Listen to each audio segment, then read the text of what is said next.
We're here today in a 2970 Imagine. We're talking about slides and slide seals. The first slide we're going to talk about is what we call the Schwintek in-wall slide. And one thing we want to talk about when we're dealing with this slide is keeping it in sync. When you run the slide in or out, you always want to hang on the button after the motor's stopped for about 3 to 5 seconds. And that way, if it's out of sync, the one that's behind will fire back up and go out the rest of the way. Also, before we run any slide, we want to walk around the unit to make sure that everything is clear for as far as trees, debris, that we're not going to cause any damage when the slide goes out. Next, we want to put the leveling down or the stabilizers down, so we stabilize the unit and it's sitting level prior to running the slides out.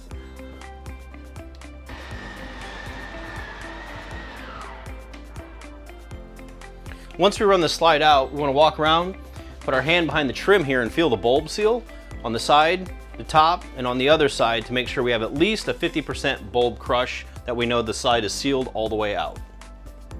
In addition to the primary bulb seal that you have on the inside of the unit, you have two seals on the outside. We call these the wipe seals. There's an inner wipe seal and an outer wipe seal. You also have a piece of foam that's in the rail to keep water from running down the channel.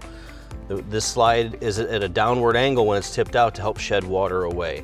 There is also a drip pan that's in the bottom down here in the corner, so if any water does get behind the first or second seal, it will run down and go into the drip pan and drain out the bottom. Maintenance on slide seals, you just want to use a mild soap and water and keep them clean. We don't want to put anything extra on it. Same with the gear racks. We want to keep them clean and free of any debris, oils, greases, that type of thing. Prior to running your slide in, you want to check the roof for any kind of debris, sticks, leaves, that sort of thing before you run the slide in. I'm going to go ahead and run the slide in now.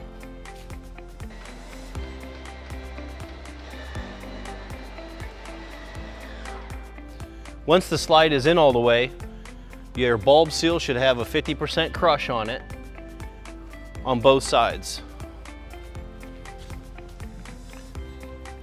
That keeps the slide sealed when it's in.